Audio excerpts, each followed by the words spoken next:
Once upon a time, there lived a lovely girl named Amelia. Her mother would invite her to participate in all the beauty contests in town. Her mother always said, "If I had to choose between you being smart and you being beautiful, I would choose beauty every time." These words stuck with the child. As the little girl grew up, she blossomed into a stunning young woman named Amelia, a supermodel with a bright future ahead of her. She was highly successful in her work, but she found it quite dull, constantly bothered by creepy photographers. During one of her numerous fashion shows, Amelia met Harry, a handsome millionaire. They developed a passionate relationship, and soon Amelia moved into Harry's gigantic mansion. She believed her life was like a fairy tale. However, one morning, Amelia woke up to strange noises coming from Harry's study. Curious, she went to investigate and discovered her boyfriend hanging up a massive shelf on the wall. This was unusual for Harry, as he usually preferred to hire professionals. But today, he claimed to find inspiration in the shelves. Amelia finds the gift very sweet, but she doesn't think all her shoes will fit in it. That's when Harry explains that the shelf is literally meant for Amelia herself. He wants her to sit there all day. It will give her a beautiful view of the pool and Harry's desk, allowing him to watch her while he works. He believes this will make him invincible and enable him to start 100 businesses because looking at her makes him happy. Amelia isn't particularly thrilled about the idea, but she reminds Harry that she needs to work. However, he simply responds that she should quit since she hates her job anyway. Harry thinks she's too special to live a normal life and wants to make sure she never has to worry about anything again. He even promises to worship her forever while she's up there, not caring what other people say. He continues to insist that it makes him the happiest person on earth. Reluctantly, Amelia gives in and agrees to give it a try. Harry helps her climb the stairs so she can sit on the shelf, then gives her a pillow to make herself more comfortable. Before removing the stairs, he remarks that it's a rather charming picture of a lovely life. Then Harry goes to prepare breakfast for both of them, and now that she's alone in the room, Amelia begins to try and focus on her comfort. Sometime later, Harry and Amelia get married. However, even during the wedding reception, Amelia spends all her time sitting on the shelf in her wedding dress. When Harry gives a brief speech, he proposes a toast to Amelia, and she feels flattered by all the gazes directed towards her. As night falls and everyone disperses to their homes, Harry brings back the ladder and spends their wedding night on the shelf with his new wife. As time goes by, Amelia tries to occupy herself in various ways. She reads magazines, takes care of her nails, and even engages in physical exercises. The heavy breathing she emits during her workouts distracts Harry from his business phone calls, but he doesn't object to it. Harry also brings her generous gifts almost every day, such as exquisite flowers, sparkling jewelry, and delicious chocolates. Unfortunately, the initial excitement soon begins to fade. Remaining on the shelf becomes incredibly boring, and even the maid only engages in basic conversations with Amelia. This life deprives her of independence, autonomy, and freedom of will. Harry, too, starts paying less attention to her. He only stops by to blow air kisses before leaving, and he no longer brings any gifts. He doesn't even notice the beautiful dresses that Amelia wears specifically for him. Now, he's annoyed by any noise she may make while he's working, and he ignores her attempts to start a conversation. He even forbids her from humming little tunes. She has become nothing more than a decoration on the wall, a literal trophy wife.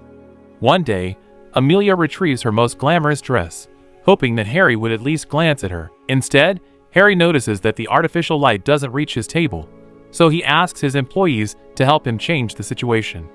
Now, Amelia is stuck, staring at the back of her husband's head, unable to hold back her tears. 3 years later, Amelia is still lying on the shelf, hearing Harry return from work but not coming to her. He has distanced himself. He has grown bored. Amelia calls his name and even starts screaming, but it still doesn't grab her husband's attention. This is the final straw that ultimately breaks Amelia, leading her to decide that it's time to finally get off the shelf. It's harder than it seems. The distance to the floor is not great, but after so many years stuck there, Amelia is terrified. As a test, she tells her shoe that she wants to break up and then throws it away, but seeing it fall only intensifies her fear. Nevertheless, she is determined and starts training with the other shoe, preparing to make the jump. Slowly, Amelia begins to descend, no longer able to hold onto the shelf, and falls to the floor. From Amelia's perspective, It is a long and terrifying fall, but in reality, she falls quickly and unharmed onto the floor. It's difficult for her to walk after years of inactivity with atrophied legs.